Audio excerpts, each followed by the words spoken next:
देने के लिए है भी क्या। एक बात बताएं दादा, हमारे इस भारत देश में कई वीर योद्धा ने जन्म लिया है। महाराज बताते हैं आपको, स्वयं भगवान का भी अवतार इस भारत देश में हुआ है। और हम सब लोग बड़े किस्मत वाले हैं जो हम सब लोग उत्तर प्रदेश में रहते हैं, जिसमें भगवान कन्हैया का भी अवतार हुआ है। एक बात बताएं आपको, बुजुर्ग लोग थोड़ा ध्यान देंगे, जो सरकारी स्कूल नहीं होते जिसमें खिचड़ी बंटती है, सरकारी स्कूल। खैर भैया मास्टर साहब बैठे हो तो क्षमा करें, बात आ जाती है तो कहनी पड़ती है। जो भी मास्टर साहब हो तो आप बुरा मत मानना। तो सरकारी स्कूल जो होते हैं ना, तो मास्टर सोचते चेकिंग वेकिंग होते नहीं तो बच्चों को ऐसे ही उल्टा सीधा पढ़ाते हैं, मतलब आलस करते पढ़ाते, गलत नहीं सही पढ़ाते हैं लेकिन थोड़ा आलस कर जाते हैं। तो एक दिन जिला अध्यक्ष यानी डीएम ने ये कहा कि आज हम इस स्कूल की आजमाइश करेंगे कि बच्चे कितना पढ़ने में होशियार हैं। तो डीएम ने फोन किया मास्टर के पास कि आज मैं आपके स्कूल में आ रहा हूँ बच्चों की आजमाइश करने के लिए। तो मास्टर साहब जी चालाक रहे, तो मास्टर साहब ने कहा ठीक है। मास्टर साहब ने क्या किया कि होशियार होशियार बच्चों को पीछे बिठा दिया, और जो सेकेंड हैंड खोपड़ी के रहे मनोज भैया उन्हें आगे कर दो। बोले डीएम साहब आएंगे देखेंगे कि आगे बैठने वाला बच्चा वैसे होशियार होता है, वो तभी आगे बैठता है, उसे डर नहीं लगता। और जो थोड़ा पढ़ने में कमजोर होते हैं वही बैग लेके पीछे भागते हैं।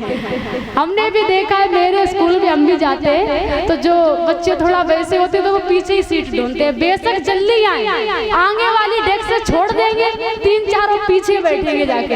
हम बोलते ही आगे क्यों, बोले अब आगे नहीं बैठते। तो मास्टर साहब ने गुलशन भैया तो वो पीछे बैठ रहे। क्या हुआ, मास्टर साहब ने होशियार होशियार बच्चों को पीछे कर दिया और जो कम होशियार रहे उन्हें आगे बैठा दिया। और डीएम साहब उनसे ज्यादा चला, वो आए, उन्होंने क्या किया, सबसे आगे वाले को खड़ा कर दिया और बोले बेटा खड़े हो जाओ। अच्छा ये बताओ कि हमारे भारत देश के प्रधानमंत्री का नाम क्या है? क्या है भैया बताओ, हमारे भारत देश के प्रधानमंत्री का नाम क्या है? नहीं, मोदी जी से पहले डॉक्टर मनमोहन सिंह।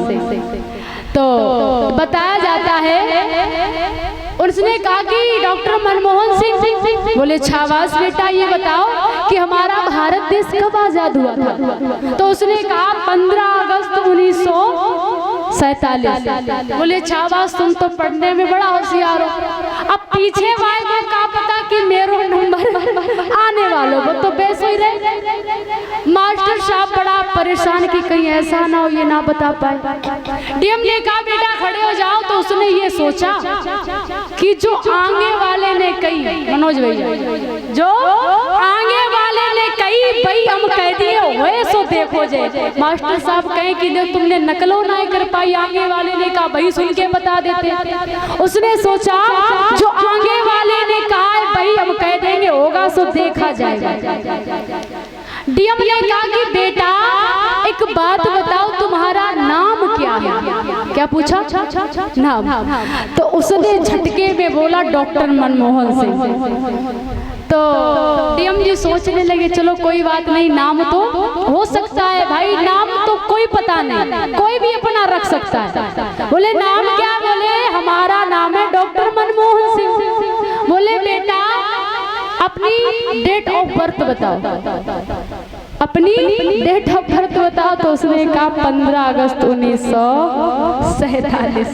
इसीलिए कहते हैं कि हे जननी तू पुत्र जन के दाता के सूर, और नाय तो यूं बांझ रहे क्यों वृथा गवा में नूर।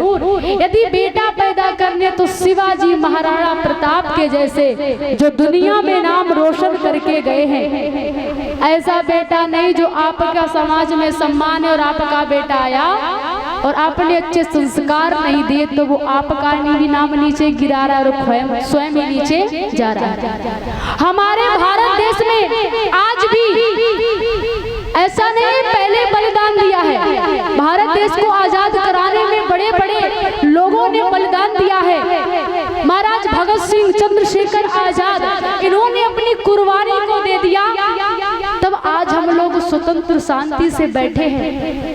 पहले दिया था तो दिया था, आज भी लोग जो हमारे फौज में भाई होते हैं उनसे जाकर के पूछो जो सरहद की सीमा पर अपने प्राणों को त्याग कर देते हैं। इसीलिए यदि भारत देश का नाम बढ़ा नहीं सकते तो नाम गिराने का भी कोई हमारा अधिकार नहीं है। सुखदेव जी कहते हैं राजन परीक्षित, सुदामा जी चावल की पोटरी को लेकर के भगवान कन्हैया से मिलने के लिए चले। रास्ते में चलते चले जा रहे हैं, मन में विचार भी कर रहे हैं कि कहीं ऐसा ना हो कन्हैया कहे कि देखो लाए तो हमारे लिए चावल, भगवान के पास जाएंगे तो पता नहीं क्या हमसे कहें, बड़े दिन बाद जा रहे हैं।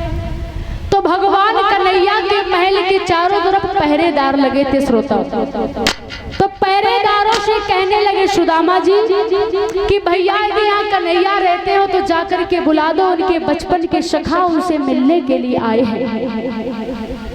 पहरेदारों ने देखा तो पहरेदार कहने लगे तुम अरे तुम्हारी शक्ल सूरत देख करके तो ये नहीं लगता है, तुम्हारे जैसे तो हमारे यहाँ नौकरी भी नहीं करते हैं, पहले अपना परिचय दो। सुदामा जी आज जब पहरेदारों से सुदामा जी आ गए, भैया